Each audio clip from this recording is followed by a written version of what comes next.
इन दिनों मेरे पास महिलाएं हमेशा और यंग लड़कियां भी आ रही हैं जिनको यूटीआई की कंप्लेंट ज्यादा है। मतलब यूरिन ट्रैक्ट का इन्फेक्शन है। ये इन्फेक्शन उनको बार बार होता है, कई बार अक्यूट इन्फेक्शन होता है, कई बार बार होते होते वो क्रॉनिक इन्फेक्शन हो जाता है। कई बार ऐसा होता है कि वो ट्रीटमेंट लेने के बाद कुछ दिन के लिए ठीक हुआ लेकिन फिर से रिकरेंट हो जाता है, बार बार इन्फेक्शन होता है।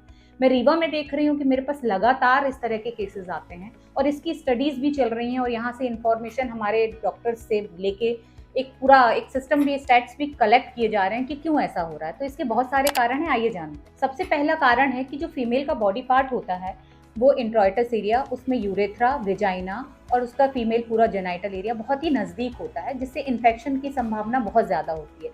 वेजाइना के इन्फेक्शन यूरिन के इन्फेक्शन का कॉज बन सकते हैं और कोई भी इन्फेक्शन बहुत जल्दी यूरिन का इन्फेक्शन एक्सटेंड कर सकता है और किडनी तक भी जा सकता है।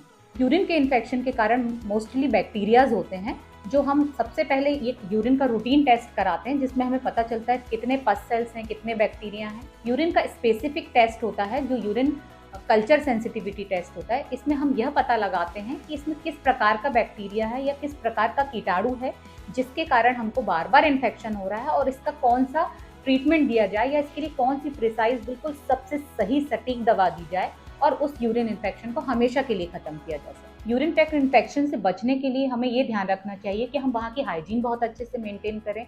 पब्लिक टॉयलेट यूज़ करते समय वहाँ की भी हाइजीन देखें और अपने पार्ट को बिल्कुल क्लीन रखें और मेंस्ट्रुअल हाइजीन का भी बहुत ख्याल रखें। साथ में पानी बहुत अच्छे से मात्रा से पिएं और यदि इन्फेक्शन होता है तो जल्दी से डॉक्टर को दिखाएं। आगे कोई भी जानकारी जानने के लिए प्लीज़ कमेंट करें और क्वेश्चन पूछें।